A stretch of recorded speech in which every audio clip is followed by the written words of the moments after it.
Good morning, everybody.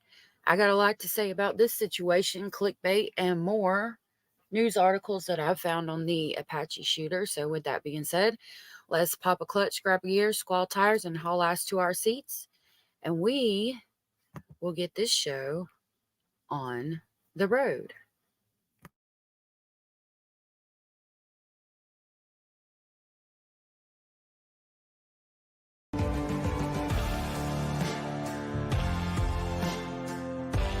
This is a true crime discussions channel.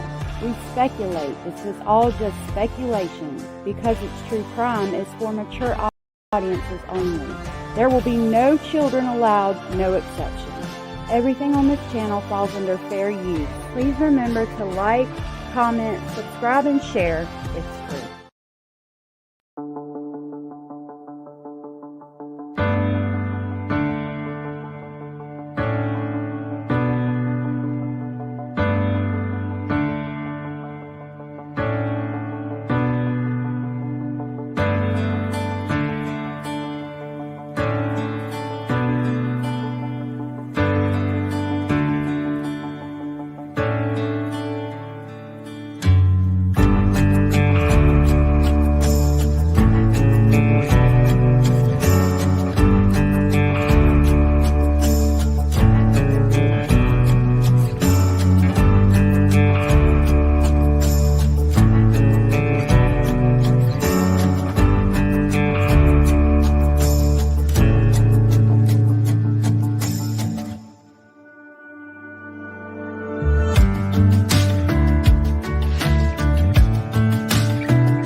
I almost feel like that music is too upbeat for the missing children, but the other two I did were like really, really sad. And yes, it's a very sad situation, but I was like, maybe it's a little too sad.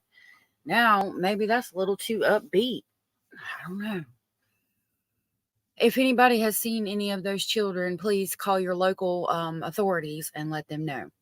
So, let's talk about where this all started.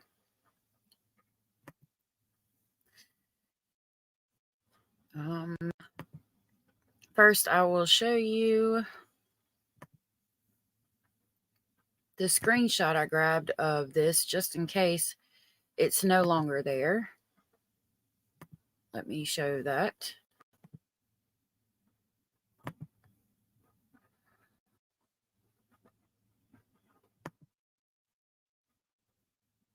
I'll just do it this way. So I got on the internet last night after finding out about the horrible tragedy that happened at the Apache high school in Georgia. And I saw this thumbnail. It says Georgia high school shooter Brian Koberger connection from the Drunk Turkey Show. And I know when we were going over the Nina Glass interview the other day, there was 2 people there. There was only 1 person there this time. I thought that was kind of weird. And basically, we're going to look through that. But he went on TikTok and thought that this person, hold on, was the profile of the shooter. This Colt Gray 679 on TikTok. This account has since been deleted, and I unfortunately did not grab a screenshot. I should have done that, and I did not.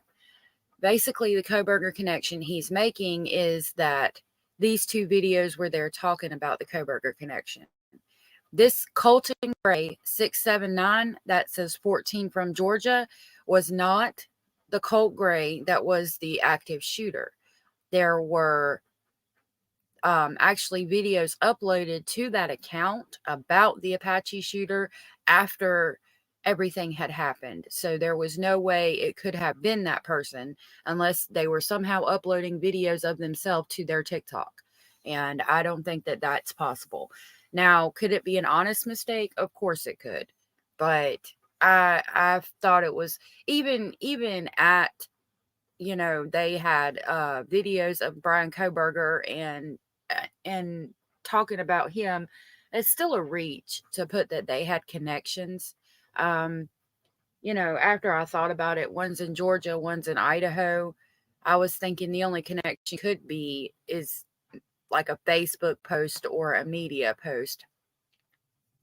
And I honestly, as a person, in my opinion, don't think it's fair to say that there's a connection and do clickbait titles. Oh, there's a connection between this person and that person just because they posted about that person. They may idolize that person. Okay, well then say, why did Apache shooter idolize Brian Koberger? Not connections like they know each other. I thought that was just a bit much. So we're going to look at that video and I'll show you what the video was like at the end. We'll go ahead and play the video so you can see what he says at the end. And then I'm going to go over a news article that I found that that shows talks about what happened and gives kind of a recap of what happened last night or yesterday. See, he's got 3,800 views on this, and there's not even a connection. Oh, give me just a second, and I will share this with you so you guys can see it as well. This is the Drunk Turkey Show. I will link him in my description box below. If you have not given him a follow, a like, and a subscribe, please do so.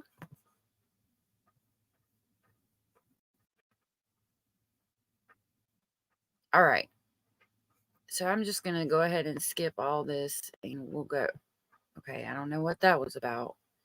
But he's going over the press conference, which is what we'll do as well. So here he's going over this person's TikTok account. And while, I don't blame him, it could have been a connection. I don't think that you should have put in your title.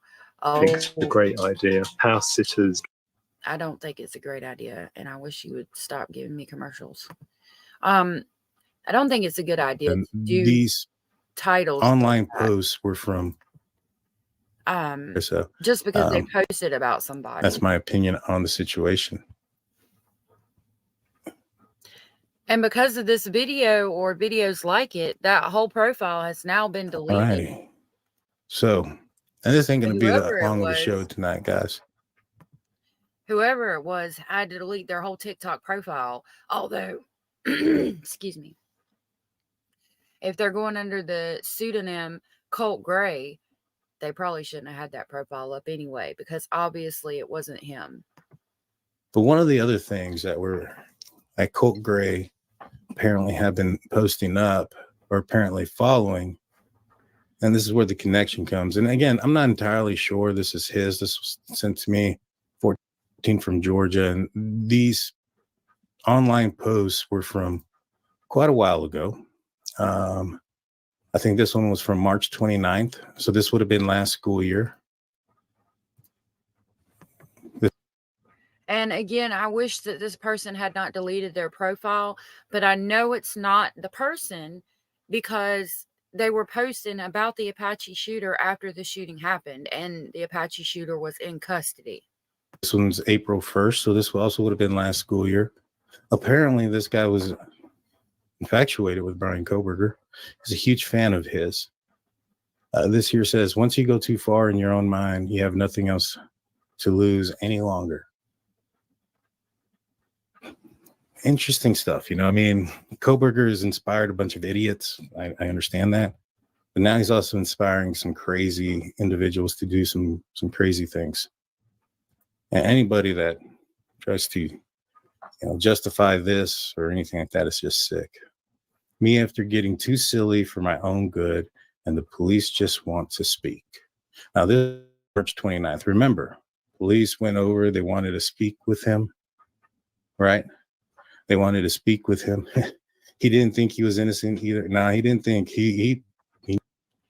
In this case, it's close to home. I have a son that's turning 12 today, and I have another son that will be 14, the same age as the shooter, tomorrow. I think about them, especially my son that will be 14 tomorrow, and I couldn't imagine. I can't imagine what his parents are going through. I can't imagine what possessed him to do this. I don't, when you're a teenager, I remember back to when I was a teenager, and, you think your whole life is going to end just because your boyfriend breaks up with you, and not knowing that you've got a whole world out there, a whole life left to explore, your whole life to live. And when you're 14 years old or a teenager, just becoming a young man, a young woman, you're being picked on in school or don't have any friends, it's the end of the world. And then you go and do something like this. I hate the way public school systems are going these days. Your kids are in danger just trying to learn. It's sad. He knew what he was, and he was inspired by what he did. In my opinion, that's my opinion. Yes, I agree. His fangirl club is ridiculous. But, this guy is now police went to go speak with him, right? They went to go speak with his parents last year in reference to potential threats online. And what does this post say? You get spooked whenever you hear a police siren. But in the middle says, me after getting too silly for my own good, and the police just want to speak. Interesting thing to say. And again, this was some time ago. That is a disturbing post, but again, that's not the shooter. So, let's go back, because I don't want to. If you want to see what he has to say about that, you need to go watch his channel. And let's search.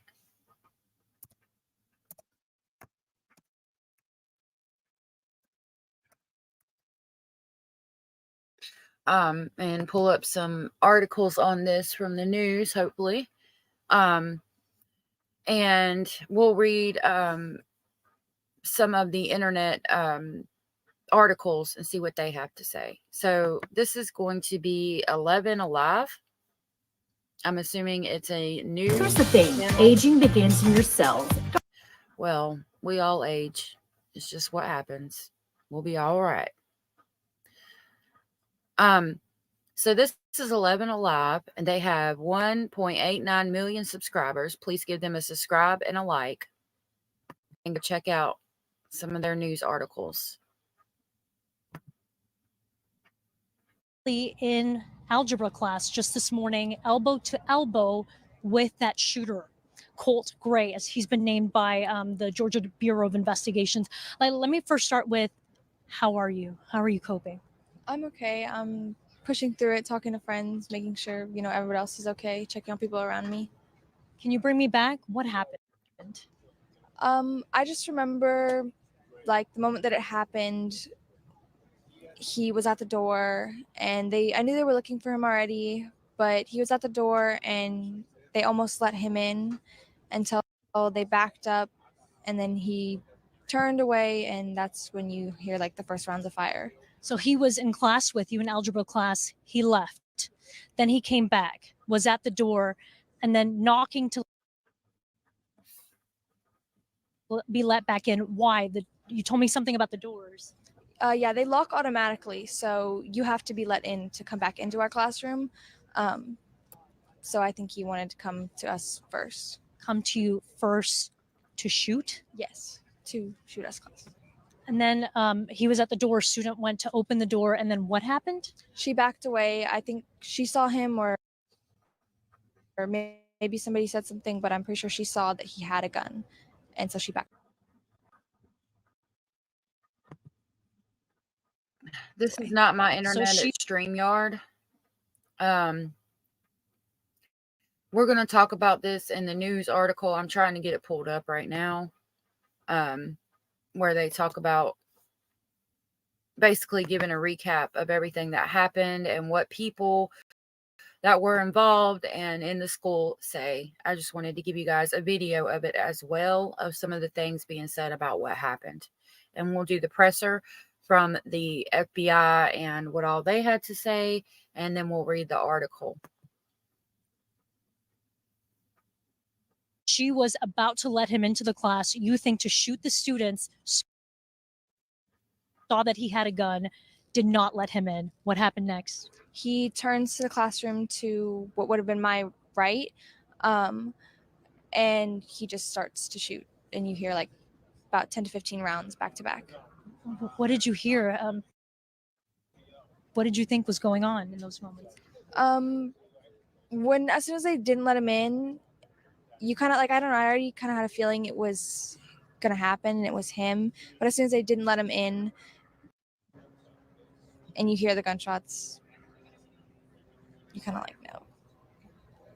You knew that something very bad was happening next door. Did he ever say anything? This poor child.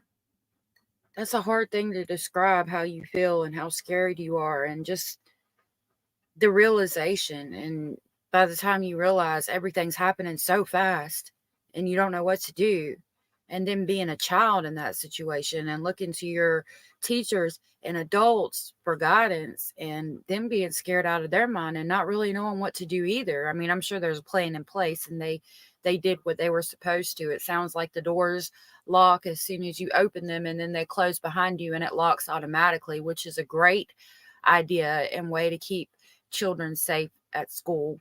But it's sad that you have to do this nowadays. I think it has a lot to do with the internet and games making things seem not real. Like, you run around in Call of Duty shooting people left and right, and it's not real. And children are having a hard time deciphering reality from fiction. And I don't know. Anything? No, he never really talked. He was pretty quiet. He wasn't there most times. Either he just didn't come to school or he just would skip class. But even when he would have talked, it was one-word answers or just short statements. You told me off camera you weren't surprised that he would be the shooter. Why is that? Just because when you think of like shooters and how they act or things that they do, it's usually the quiet kid, or like that's a stereotype for it to be. And he was the one that fit that description in our class. Did you ever see the gun, or did the student that go to the door see the gun, describe it to you guys? No, I haven't talked with her after this. It was all pretty hectic, but I didn't see the gun. Did he ever have a hobby of guns, hunting? Did he ever talk about any of that? No, he never really talked. Can you tell me what it was like inside of the classroom when you hear those gunshots go off? How I heard that you helped to keep the other students calm, right? Yeah, most of like when we heard it, most people just dropped to the floor and like kind of crawled in an area, like piled on top of each other, lost a shoe when they were, trying to get to a corner. The teacher turned off the lights, but we all just kind of piled together. And like I pushed desks in front of us. I was just telling people like, oh, push desks in front of you, block.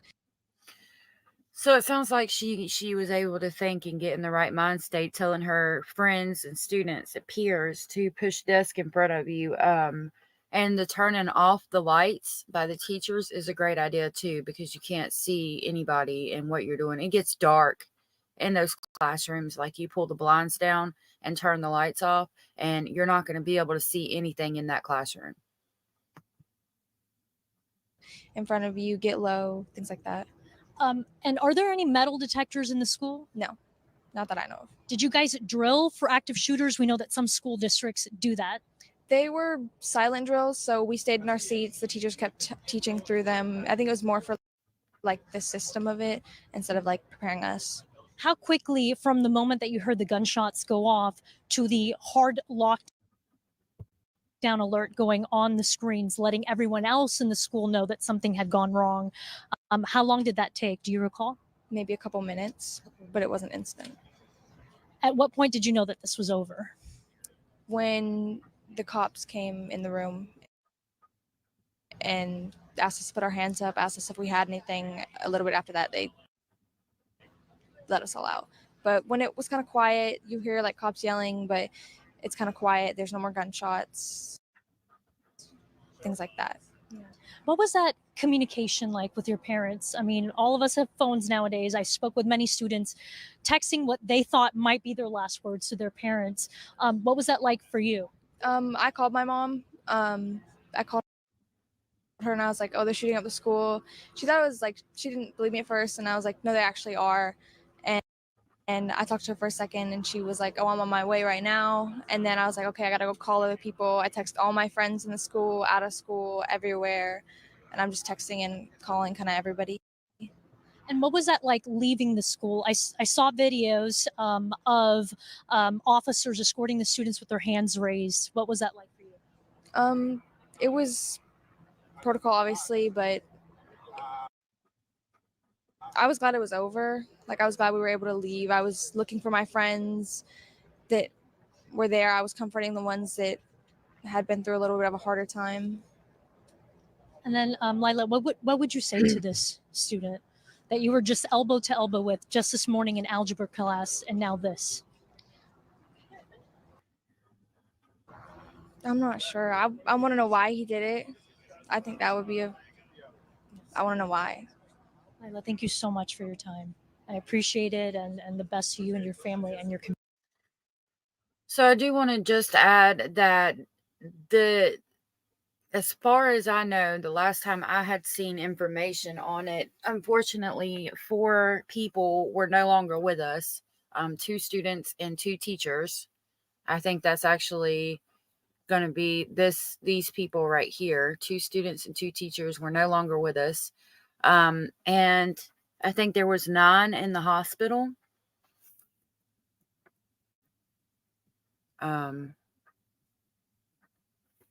So we'll watch this one real quick and then we'll go over the news article, because this one tells us who they were. Hopefully, American Home Shield helps cover costs when parts of your home systems and appliances break down. Well, I don't own a home. I wish I did.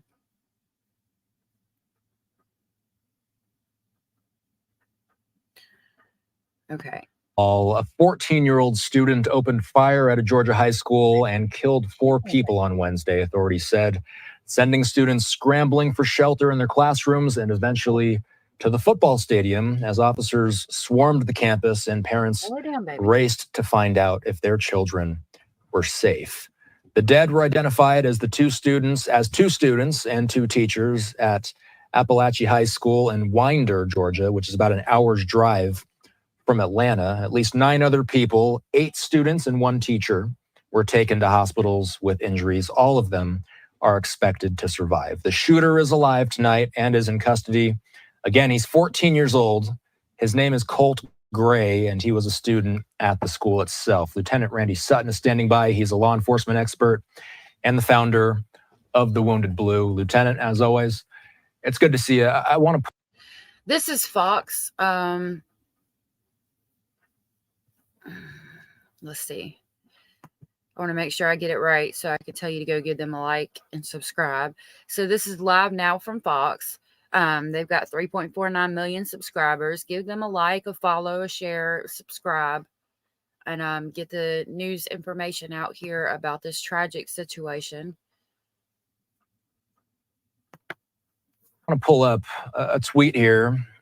This is incredibly hard to read. This was posted by the Giffords organization. It's a gun violence prevention organization founded by former Arizona Representative Gabby Giffords, who, of course, herself is a victim of gun violence. It's a screenshot of a conversation between a parent and a child at the school. I'm going to read it. This is the child saying, "School shooting right now. I'm scared.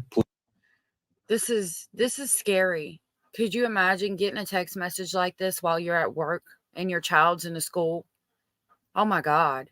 Oh my God. Dear Lord in heaven. That's horrible. Like, it's making me tear up right now just reading that. That's horrible. Please, I'm not joking." Response, "I'm leaving work. I love you. Love you too, baby. Where are you?" Class, "Someone's dead. I just saw ambulance and police heading that way." Randy, law enforcement are plunged into these horrific situations as they unfold. What's your reaction when you see something like this? Heartbreak, absolute heartbreak.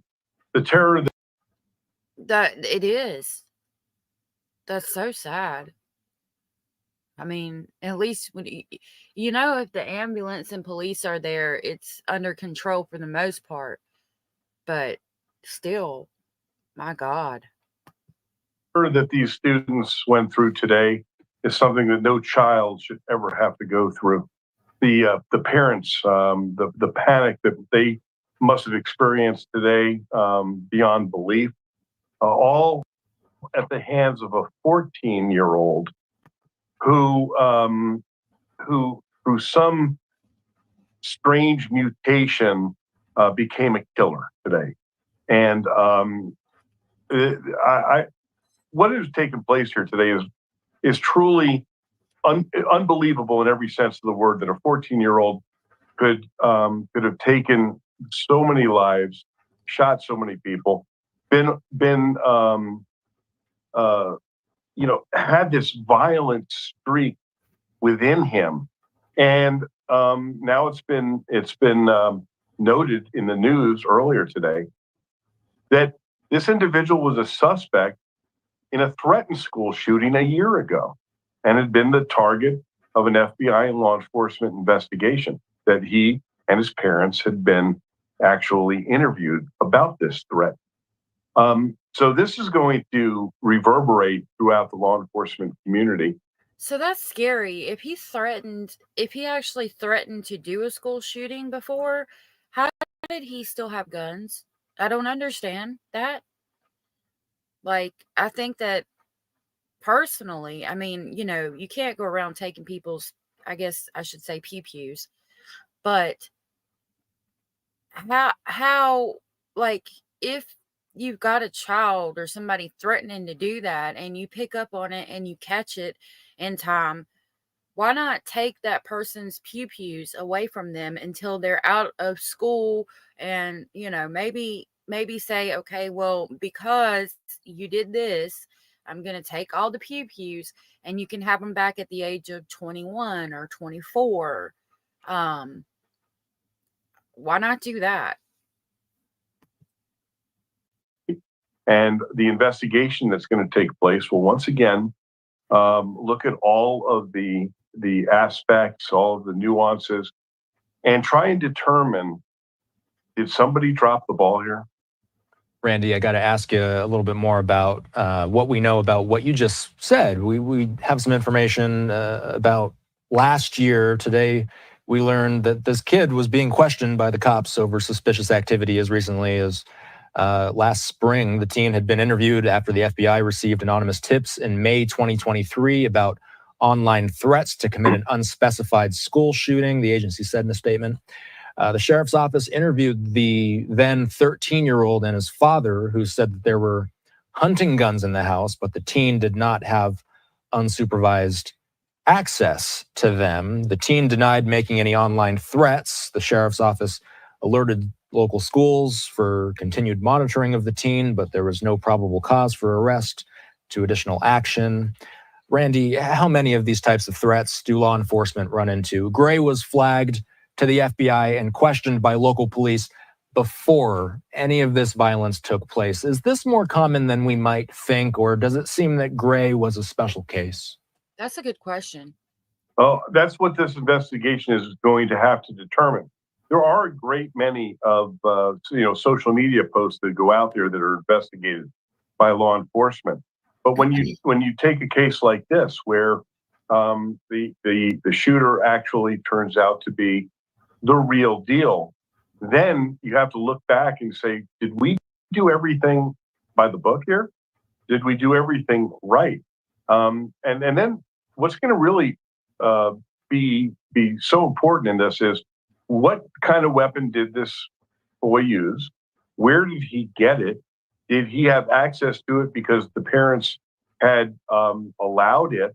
And we've seen the prosecution of parents before under similar circumstances, and I can't help but believe that there will be a lot of attention paid here to see if the parental aspect of this played a role.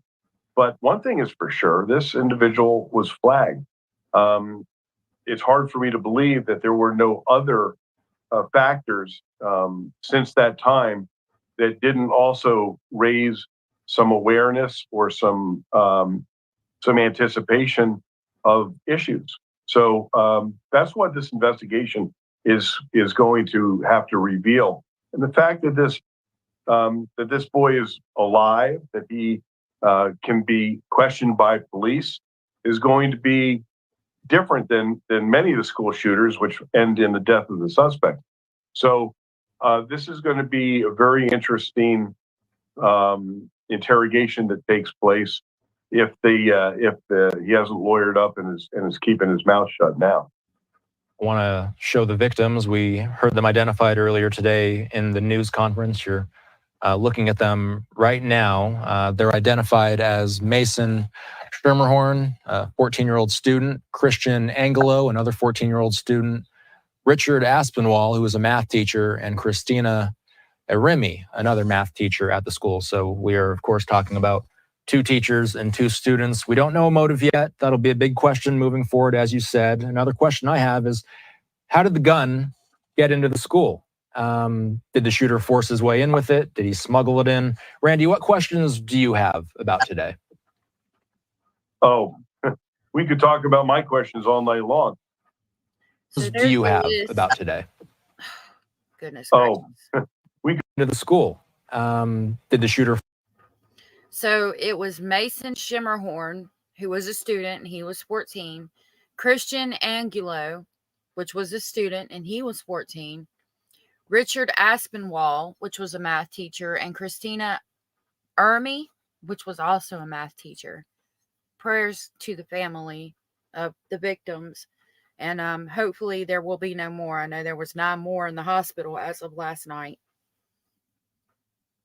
Let's all say a prayer for them today and for their families.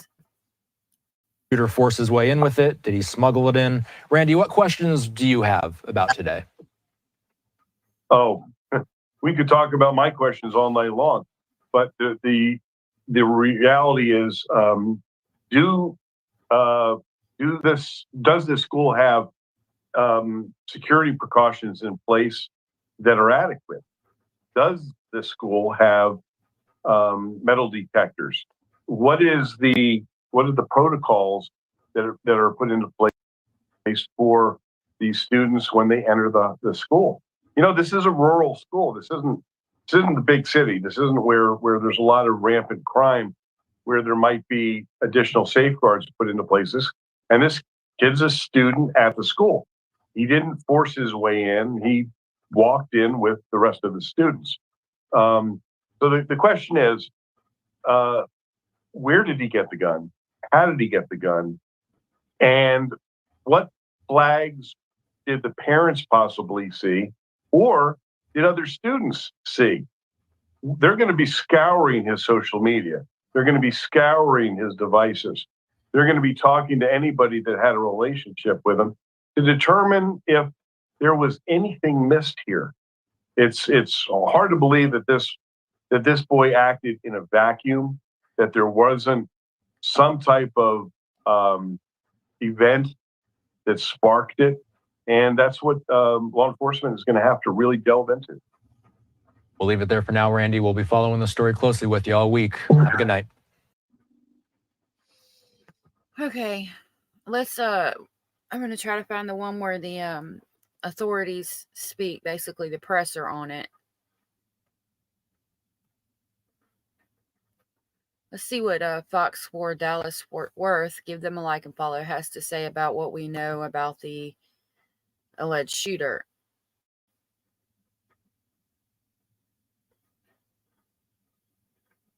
No matter what type of severe asthma you have, Tespire can help you have fewer attacks.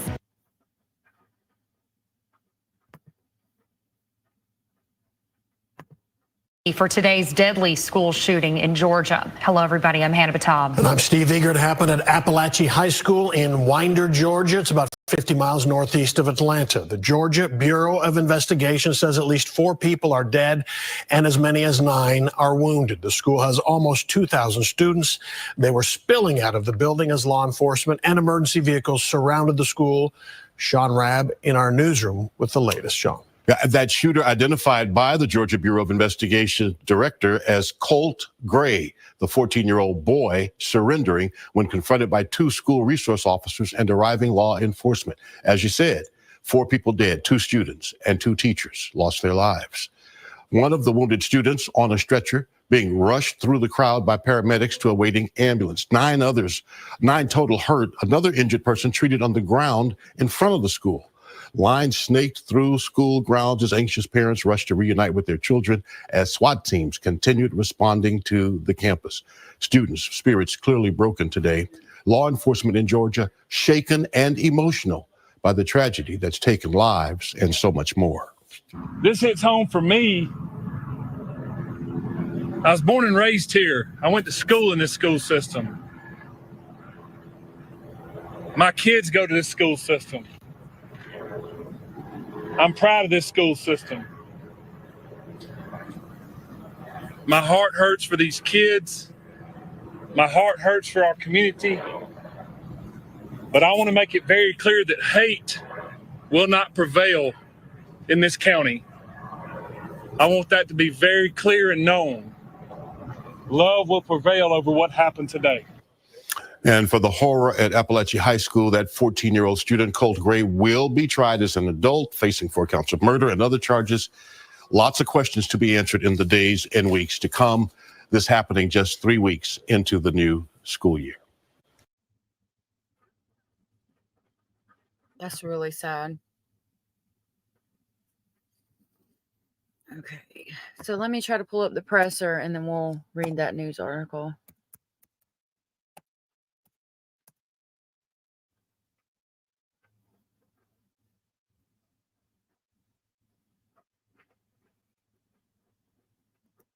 Goodness, that one's 54 minutes.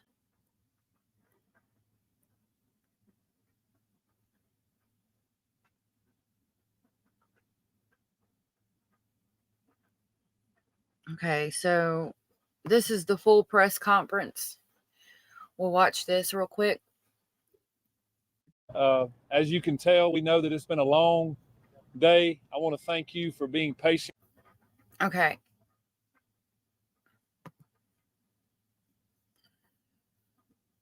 So this is the second one. we'll go ahead and watch this one because I haven't seen it. But this one's 16 minutes long. It's from Fox 5 Atlanta, and we'll go ahead and watch this. I've got to step away for just a second, so I'm going to leave it on and let it play. Please give Fox 5 Atlanta a follow, especially for any up-to-date information on this developing situation. With us today, I want to thank you for understanding that this is still an active crime scene. But from the minute that this tragic incident happened today, Governor Kemp has been with me and been talking to me and several times, and has been on our side and law enforcement side. And I wanted to introduce him to make a few statements.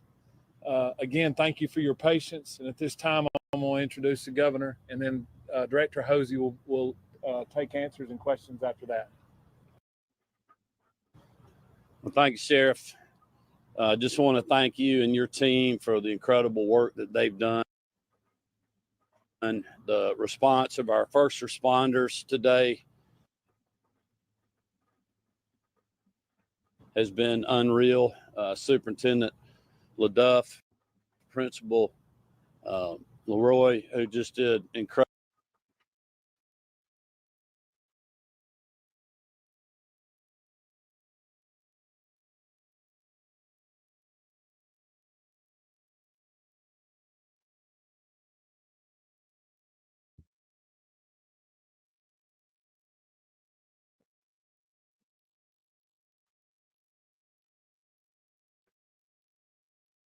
Incredible job. Picture this. You're sitting at home alone watching YouTube videos, wondering why you can't find the motivation to do the things you need or want to do or change in the ways you'd like. Even thinking about your mental health and all that it entails sounds exhausting, too difficult, not worth it. I've been you need or want to do or change in the ways you'd like. Even thinking about your mental health and all that it entails sounds exhausting, Goodness gracious. too difficult, not worth it. This hits home for us. Being from Athens, just down the road, Marty and I having a daughter that taught first grade just a few years ago. This is everybody's worst nightmare. And I just want to offer my sincere condolences and our thoughts and prayers to the families that have lost loved ones, for those that are injured and continuing to fight through just a tragic time for really this whole community that's been affected by today's actions. And I just cannot thank the first responders enough. I cannot thank Director Hosey, Colonel Hitchens, Director Stallings at GEMA, the whole state response. I want to thank Special Agent Farley and her team from the FBI that are embedded with us in the school as we speak, running down every single lead and other things that Director Hosey will mentioned tonight. I represented Bexar County when I was in the state Senate 20 years ago. These are our neighbors. These are our friends. And this community is hurting today. And I would just ask all Georgians and all Americans to continue to keep these families, these educators, and these students in your thoughts and prayers. And we will provide every state resource that is needed from here until they're not. To support this community and support this team behind me. And with that, I'll turn it over to Director Hosey. Thank you, Governor. Real quick, we wanted to provide some additional updates from today's events. And I will mention, too, that this will be our last update for the evening. So I please hope you'll understand that. Let me start by saying that there's no evidence to report that any additional shooter was involved in this incident today. Investigators are actively pursuing, however, any leads of any potential associates of the shooter that was involved in this incident. So I say that to say we're following up any potential leads through the investigation to ensure if there are any associates involved in this, that we find them, we identify them. So that's part of, again, the ongoing investigation. There is no evidence of a list of schools being targeted. However, there is a lot of evidence that is being recovered and evaluated. We're going through everything to determine if there is any active threats to any schools in this area, this county, and the state of Georgia. And we will continue to monitor that throughout this investigation, throughout the evening as we carry on. There was a call, as we're aware of, to a local high school as well this morning with a reported threat. Police responded and investigated and determined that there was no threat after all. There's been reports that a Colton Gray, who is another student here at the school, was involved, or that Colton Gray was involved in this. If you recall from a previous press conference earlier this afternoon, the individual that we have arrested and will be charged with this, his name is Colt Gray.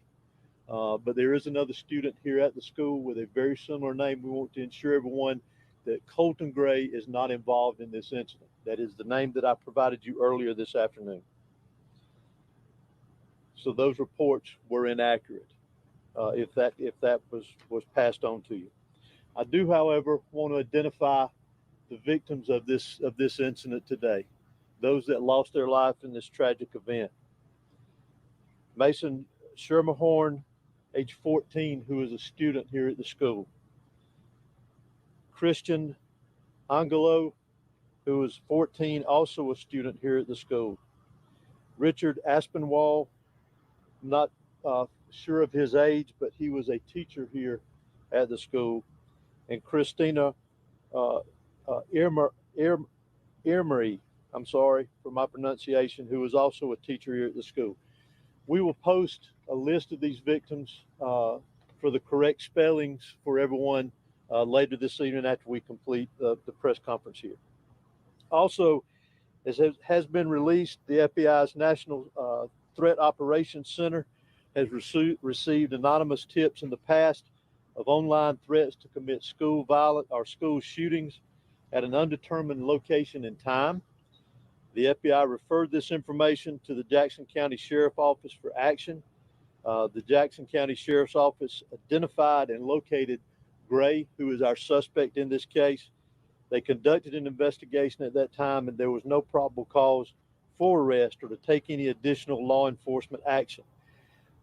This is not recent, this is in the past, but we wanted to bring that to your attention because we are pursuing that, working with the FBI on that, and any connection to that incident that could be connected to today's incident as well. Also, we're also aware of some previous contacts that the Department of Family and Children Services in the area had with the suspect and his family, and we are pursuing that avenue as well too, to see if that has any connection with today's incident. Let me stress again, as we have many times, that this is still a very fluid investigation. It is still very active. We will have agents and there will be law enforcement personnel that will be pursuing investigative leads and collecting evidence throughout the night and into much of tomorrow, I would anticipate as well. We again ask for your patience in that. This is a criminal investigation, and we're going to treat it like that. So I apologize ahead of time if we don't answer some of the questions that you may ask. So please understand. I also want to bring note to one very special thing that we do not need to forget about here is we have heroes in our midst. We've talked about our law enforcement personnel, our fire, our EMS. Those that are deceased are heroes in my book. Those that are in the hospital recovering right now are heroes in my book. But also the heroes that we need to remember is our faculty and staff here at this school. They acted admirably. They were heroes in the actions that they took. The protocols that this school and this system activated today prevented this from being a much larger tragedy than what we had here today. So I want to recognize them as heroes because they are. And continue with our thoughts and prayers, as has been mentioned, for the families that were lost here today, those that were lost here today, those that are recovering in the hospital, and obviously those that were affected directly by this tragedy here at the school and all of the community of Barrow County. We need to continue to have them in our thoughts and prayers. Director, thank you for doing another one of these again. Can you tell us, by chance, since he's being charged as an adult, will he be in court tomorrow? Will there be a first court appearance? Will he be booked tonight? Will that happen? He will be booked tonight. I'm not sure of the court appearance, but it will be within a reasonable amount of time. How did law enforcement learn about the weapon that was used by chance? The weapon that was used in this was an AR platform style weapon. So how did Mr. Gray get the gun into this? We're still investigating that aspect of it. Did he go out of the classroom, get the gun, and come back? We've heard some of that from some students. We're still trying to clarify a lot of the timeline from the time that he got here to school today until the incident took And place. last one from me. I mean, so often, I know people at home, we always hear something that the FBI has heard something about someone who goes and does one of these tragic events. How can we stop this from happening? Because it feels like this happens every single time there's Testing 1 2. Welcome to our house. I'm Aaron, and this is I'm Lawrence. This is my beautiful husband. So happy to have you guys. We have technically lived here for about 6 years. On and off, yeah. And we've been using trusted house sitters for, I don't know, 4 of those years. Yeah, 4. So this is one of my favourite little spots in the house. It's got tons of different textures and metal finishes. It's really That was cute. Little commercial. I had to potty. Pee-pee. And I missed it. Sorry. Well, there's a variety of ways, in my personal opinion. Community involvement, what our school system is doing Hold on a here minute, and I'll move that. to ensure that. Let me get Whether situated. we'll be able to stop it completely one day or not, I don't know. Those are decisions that each individual is making on their own to do this. But again, I go back to what I said earlier about the heroes here that prevented things. I wanted to hear something, and we'll skip back to this, but I thought they said something about the team person behind that me. did this. And with that, I'll turn it over to Director Hosey. I'm going to put it on. Real Speed it quick, up. we wanted to provide some additional updates from today's events. And I will mention too that this will be our last update for the evening. So I please hope you'll understand that. Let me start by saying that there's no evidence to report that any additional shooter was involved in this incident today. Investigators are actively pursuing, however, any leads of any potential associates of the shooter that was involved in this incident. So I'll say that to say we're following up any potential leads through the investigation to ensure if there are any associates involved in this, that we find them, we identify them. So that's part of, again, the ongoing investigation. There is no evidence of the list of schools being targeted. However, there is a lot of evidence that is being recovered and evaluated. We're going through everything to determine if there is any active threats to any schools in this area, this county, and the state of Georgia. And we will continue to monitor that throughout this investigation, throughout the. I don't think there's any chances. I think this was probably a child that was unfortunately picked on and decided to do this at his school because for whatever reason, he thought that he would get back at people who possibly picked on him. They say he's being tried as an adult. I understand that you need to do that to set a precedent, to basically show that anything or anybody that does this, they're going to get the book thrown at them, and why you should never do something like this. And while I agree with that, the child is 14. I don't know that you should try him as an adult. Maybe he can appeal it later in life, because you're not in your right mindset set at the age of 14. You can't make logical, rational decisions. I think the parents should be tried like the other shooter was. Maybe that should be done. And I understand you've got to set a precedent so that hopefully this doesn't happen. I got that. I just hate that it has to be done this way, but I don't know any other way that you could set a precedent to try to keep things like this from happening other than to try the child as an adult. But hopefully he can appeal that later in life and maybe not get a life sentence. Even if he does get a life sentence, it's going to be 25 years. So he would be 40 when he got out of jail, which, he'd still have some life to live, but. The evening as we carry on. There was a call, as we're aware of, to a local high school as well this morning with a reported threat. Police responded and investigated. And determined involved, or Colton Gray was involved in this. If you recall from a previous press conference earlier this afternoon, the individual that we have arrested and will be charged with this, his name is Colt Gray. But there is another student at the school with a very similar name. We want to ensure everyone that. Okay, so let's take this back a little bit. All of our teachers are armed with a form of an ID called Centegix. And Centegix alarms us and alerts the law enforcement officers. Okay, hold on a minute. Let me Again, slow that's it part of a down lot. for y'all. so we can hear what this man has to say. Who sounds like he's a local.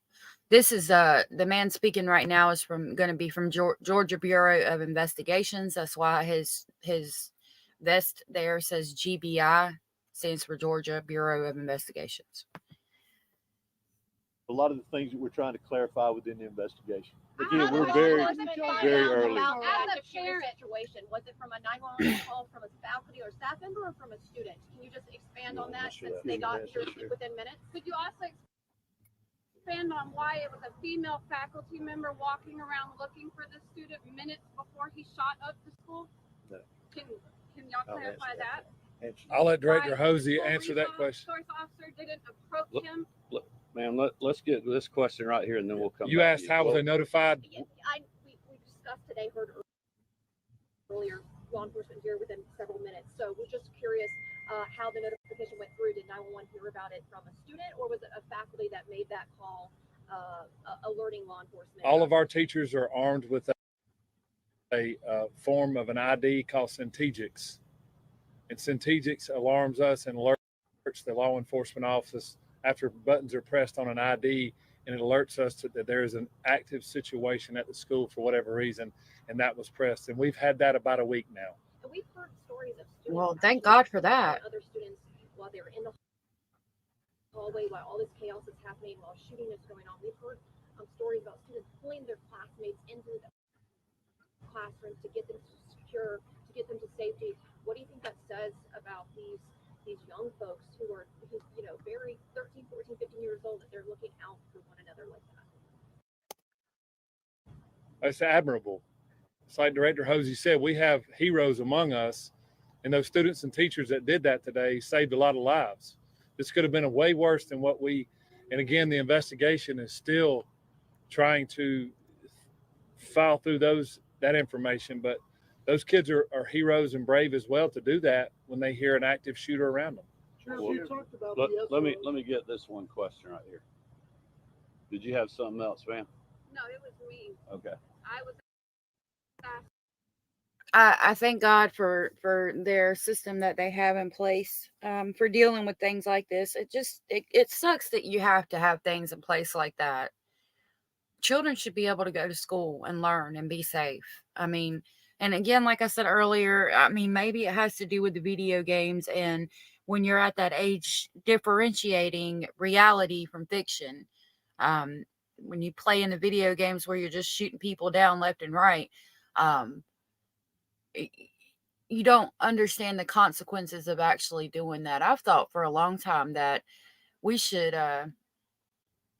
maybe put something in place where every child at the age between like maybe 12 and 14, I guess, should go out and go hunting and actually, kill an animal, like shoot a deer, and then you can save the meat and eat it or whatever.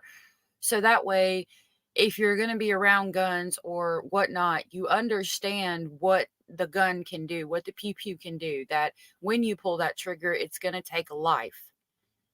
And maybe that would help these children understand the difference and what a pew pew actually does, that in the decision you make, and they should understand that you just took a life, and while it may be a deer and you're going to eat it and it's for sustenance for your family and for your body, you still took a life. I think if people did things more like that, it would be better. And I say that because back in the day, when people still did that a lot more than they are now, there was a lot less of this going on. This was not a normal occurrence back in the day. Even when I was in school, Columbine was the only thing like this I ever heard of happening. It just changed, and you have to ask what in the world has changed, and video games and all the social media stuff. I mean, it has to play a role, because that's what's changed. The internet, AI, all of that, that's what's changed. Asking, why did the school resource officer not go looking for this kid and approach him, and why they sent a female faculty member to the room, to the algebra room he was in with my daughter, looking for him. I'm going to show you a way to potentially make money by pairing Amazon with the power of AI. Oh, look, there's a commercial about AI. You know, these deep fake videos and things. I mean, I have to wonder if it does play a role, because that's what's changed.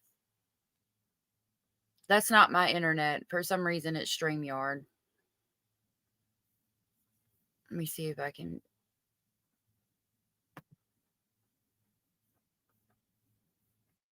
Okay.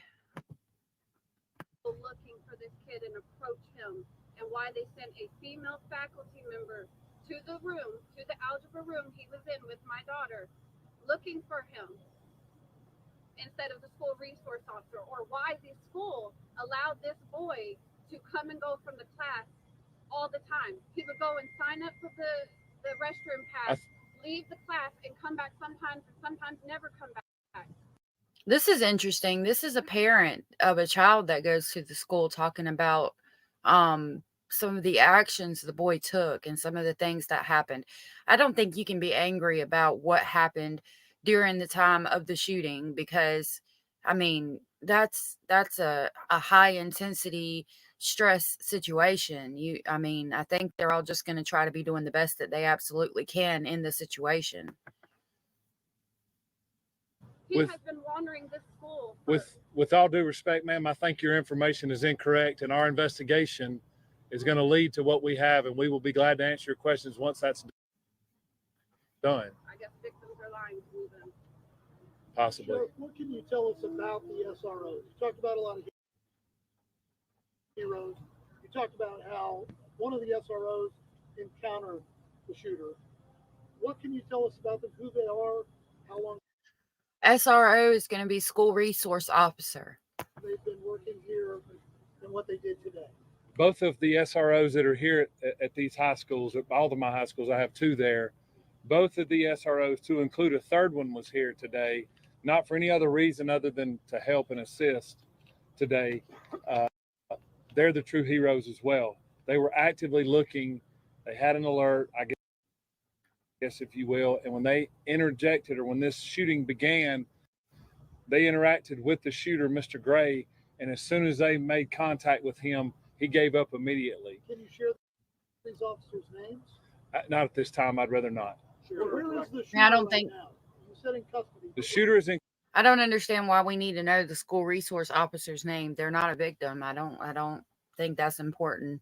Custody at the Bexar County Detention Center because he is a juvenile. He's being booked in, and he will be transported to RYDC. Were officials or school administrators tipped off by a threat here before the shooting happened? I'm not aware of that at this time. Sheriff or Director, can you say the condition on those injured that were taken to the hospital? Have you got any updates on how they're going?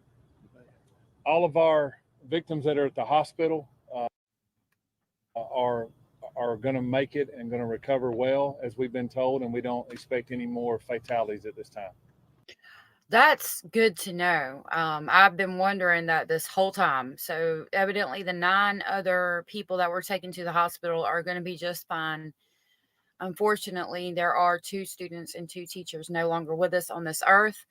And that is horrendous. And I hate that for the families, and I hope we can all offer up some prayers for them and keep them in our thoughts. I thank God that the other 9 are going to be okay. Last question. Has there been any shooting? It's StreamYard. It's not me. I don't know why StreamYard does this. I think a lot of people have been having issues with StreamYard lately. Or tragedy to this scale inside a Georgia school that you're aware of? Can you speak to that? I can't speak to that, no.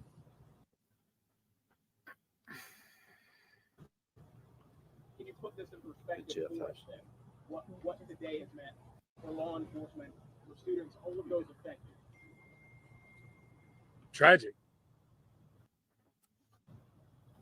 When someone preys on kids, it's tragic. Like I said earlier, hate is not going to prevail in our county, and hate's not going to prevail in our state.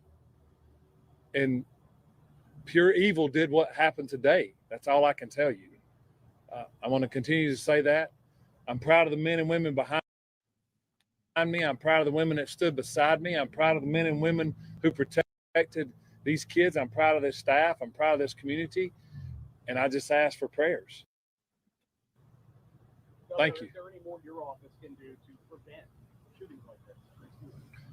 Well, look, we've done a tremendous amount on school safety, but today is not the day for politics or policy. Today is the day for an investigation to mourn these precious Georgians that we have lost, to thank the first responders that went, into the line of fire.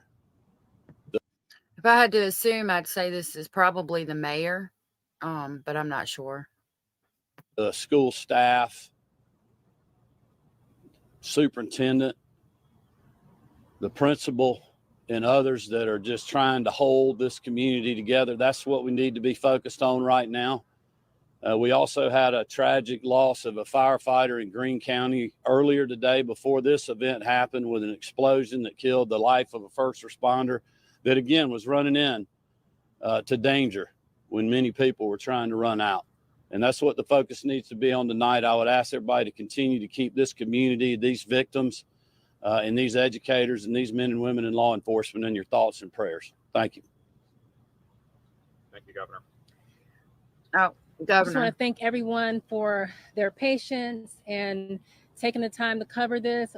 We ask that you continue to follow the GBI for updates. As we said earlier, we're going to continue to provide updates. It's very important that we get this information out. But right now, we really want to focus on our victims, and you can, as I said earlier, continue to follow us as we provide additional updates. Thank you. She's so pretty. Excuse me. All right. So let's see what the New York Times, this is the one that I found last night that I wanted to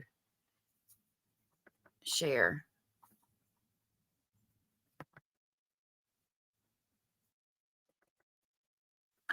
I was going to say, is it not going to let me read it?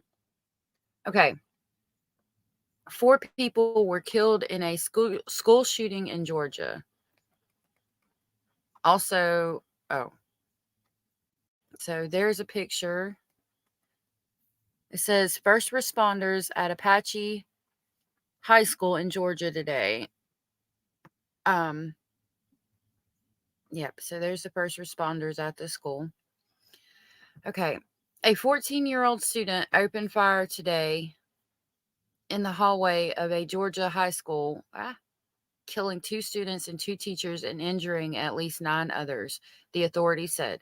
The shooting, the deadliest episode of school violence in Georgia's history, took place at Apache High School in Winder, roughly 50 miles from the center of Atlanta. Here's the latest on what we know. Students inside described the chaotic atmosphere after they realized that a lockdown was not a drill. They barricaded themselves inside classrooms as gunshots rang out, and some students called their parents in fear. They prepare you for these things, one student said, but in the moment I started crying. I got nervous. The suspect surrendered when he was confronted by law enforcement and is in custody, officials said. He will be charged with murder as an adult. President Biden calling the shooting another horrific reminder of how gun violence continues to tear our communities apart. I'm not going to give my thoughts on that because we're not getting political.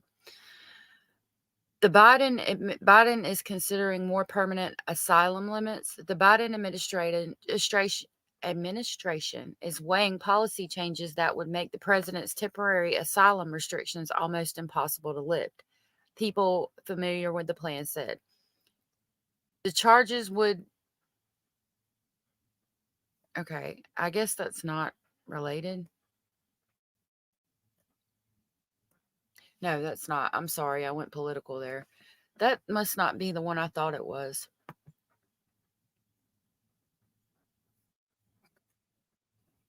Let Let me find the one.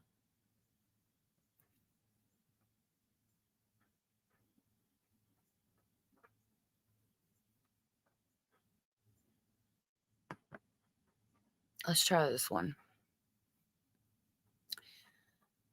Police interviewed suspect about shooting threats in 2023 is what it's titled. The 14-year-old student accused of killing 4 people at his Georgia high school was questioned about online threats, which he denied having made, the FBI said in a news briefing. The authorities said the weapon used in the shooting was an AR platform-style weapon. At least 9 people were injured. Here's what else to know. A 14-year-old student opened fire at his Georgia high school on Wednesday, killing 2 students and 2 teachers before surrendering to school resource officers, according to the authorities, who said the suspect would be charged with murder. Students barely a month into the new school year at Apache High School in Winder, Georgia, described their terror as a lockdown that they initially thought was a drill, yet turned out to be anything but. They said they heard gunfire and barricaded themselves excuse me, in classrooms, then later fled to the football field to reunite with anxious parents. The attack, which also injured 8 students and a teacher, stoked fear and anguish in Winder, a city of roughly 18,000 people in the exurbs. So it's supposed to be suburbs, but it's called exurbs of Atlanta, as the community grappled with a burst of violence that the local sheriff described as pure evil. Here's the latest. Officials have identified the 14-year-old suspect as Colt, not Colton, but Colt Gray, and said that he would be prosecuted as an adult. Chris Hosey, the director of the Georgia Bureau of Investigation, said on Wednesday evening that the shooter had used an AR platform-style weapon. The authorities were still investigating how he had gained access to the gun. Rifles based on the AR-15 design have been used in other mass shootings. All of the victims who were at the hospital were expected to survive their injuries, Mr. Hosey said. The suspect had been on the radar of law enforcement officials more than a year ago in connections with threats of a school shooting posting online, the FBI said. He and his father were interviewed by local law enforcement officials. He denied making threats, but the authorities alerted local schools. The shooting was the deadliest episode of school violence in Georgia history and prompted an outpouring of sympathy and outrage. President Biden, in a statement, laminated an attack as another horrific reminder of how gun violence continues to tear our communities apart. What we know about the Apache High School shooting victims. So I believe that these might be some students, it looks like.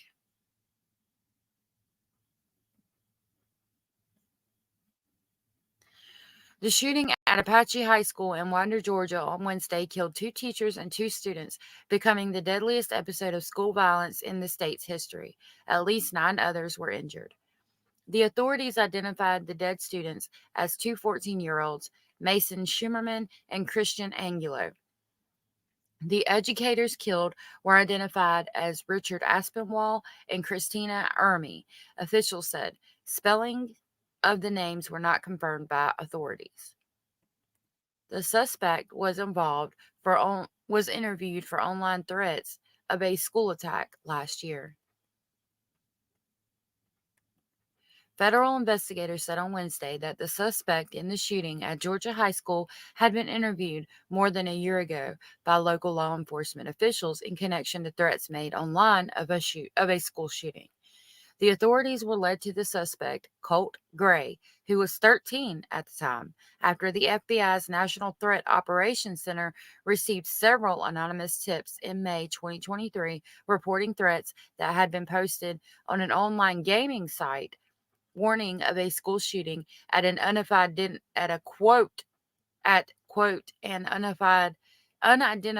location and time, according to statements from the FBI field office in Atlanta and local law enforcement officials.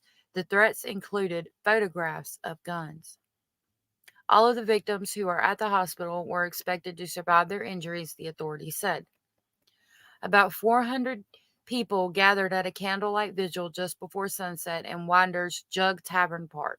Two local officials spoke briefly, followed by a sermon from Jeffrey Murphy, a senior pastor of Winder First United Methodist Church, in a moment of silence. The weapon used in the shooting was an AR platform, director of the Georgia Bureau of Investigation at a news conference. The authorities are still investigating how the suspect gained access to the gun, Hosey said. The AR-15 style semi-automatic rifle has been commonly used by mass shooters in the past and is one of the most ubiquitous weapons in the United States. Some quick thinking by one student, quote, saved us, a classmate says. From left, this is who's in the picture. From left, Naomi, a student at Apache High School with her sister Sarah and her mother Jacqueline. Brian Garcia heard what sounded like gunfire. Boom, boom, boom, he said, coming from outside his math class at Apache High School. A lockdown alert flashed on a screen inside the room. Following protocol, the students and a teacher ran to the back of the class and huddled in the corner furthest from the door. The suspect had been on radar of law enforcement officials more than a year ago in a connection with threats of school shootings posted online, the FBI said. He and his father were interviewed by local law enforcement officials. He denied making the threats, but the authorities alerted local schools. In an interview on CNN, Layla, a junior at Apache High School, who said in an interview on CNN, Layla, a junior at Apache High School, who said she sat next to the shooter, described him as a quiet kid who recently transferred into the school and often skipped class. He never really spoke, she said. I couldn't tell you what his voice sounded like or really even describe his face to you. He was just there. A mother and daughter endured lockdowns in separate schools before they could reunite. Anercha Patman, 43, was teaching social sciences at the alternative school in Barrow County, Georgia, when she received a text on Wednesday at 10:24 a.m. It was her 14-year-old daughter, Macy, at Apache High. It said, "Mom, I heard gunshots. I'm scared. Please come get me." That's a horrible. My God. Winder, a rural middle-class city in Georgia, is in a rapidly developing area. The shooting at Apache High School on Wednesday took place in a rural, unincorporated area between the cities of Atlanta and Athens in Georgia. The school, where a 14-year-old student fatally shot 4 people and injured 9 others, according to authorities, is on the edge of Winder, which is home to about 20,000 people. The city is roughly 50 miles northeast of downtown Atlanta and about 25 miles west of Athens. Students and teachers huddled in fear as the gunfire rang out. The lockdown alert flashed on the screen in Stephen Krimble's classroom at Apache High School as the gunfire started. Mr. Krimble, a world history teacher, said he heard at least 10 shots on Wednesday morning as the deadliest episode of school violence in Georgia history unfolded around the corner from his room. There have been 3 mass shootings in the U.S. this year. The shooting at the high school in Winder, Georgia, in which a gunman killed 2 teachers and 2 students and wounded 9 more people, was the 3rd mass shooting in the United States this year. It is also the deadliest shooting in Georgia's history. The most recent mass shooting happened in Chicago over Labor Day weekend. 4 people were killed. 4 people were killed in each of the 2 earlier attacks. Wednesday's school shooting was the deadliest in Georgia history. There have been about 70 shootings at K through 12 schools in Georgia between 1970 and June 2022, according to the data compiled by the Center for Homeland Defense and Security. But none were as deadly as Wednesday's attack. My goodness. The data is expensive and includes instances where a gun is brandished or fired on school property, or a bullet strikes a school, regardless of the number of victims or the time that the shooting takes place. Schools in Barrow County, Georgia will be closed for the rest of the week, says Dallas LaDuff, the superintendent of the school system. The suspect surrendered when he was confronted by law enforcement, Sheriff Smith said. He gave up and got on the ground, the sheriff said, and then was arrested. In emotional remarks, Sheriff Judd Smith of Barrow County said he never imagined he would be in a situation like this one, which he described as pure evil. My heart hurts for these kids, he said at a news conference. The suspect, who is in custody, will be charged with murder as an adult, says Chris Hosey, the director of the Georgia Bureau of Investigations. Stephen Krimble, a world history teacher, said he heard at least 10 shots ring out nearby at about the same time that the lockdown alert flashed on the screen in his classroom at the high school. Krimble, 26, said teachers and employees have a key card that can initiate a lockdown if they spot a potential threat. The authorities identified the shooter as a 14-year-old student at the school. They said the deceased included 2 students and 2 teachers. Former President Donald J. Trump offered his condolences on social media. Our hearts are with the victims and loved ones of those affected by the tragic event in Winder, Georgia, he wrote on social media. These cherished children were taken from us far too soon by a sick and deranged monster. Senator Raphael Warnock of Georgia expressed his sadness over the shooting and offered his prayers to the families of victims and the community. But we can't pray with our lips, Warnock, a Democrat, said in a statement. We must pray by taking action. So if you want to continue reading that, look for the New York Times. I think it's titled 4 people were killed in a school shooting in Georgia. And as of 6:52 a.m. Eastern Standard Time, it says 12 hours ago. I'm going to have to end this. I've got a couple of things to do this morning. So, unfortunately, I'm going to have to go. I do appreciate those who joined me. I can't express how much I really enjoy you being here, and it helps me out so much. I hope everybody has the best day you've ever had in your whole entire life. And I hope to see you again soon, possibly tonight, but if not, probably tomorrow night. Thank you so much and have a wonderful day.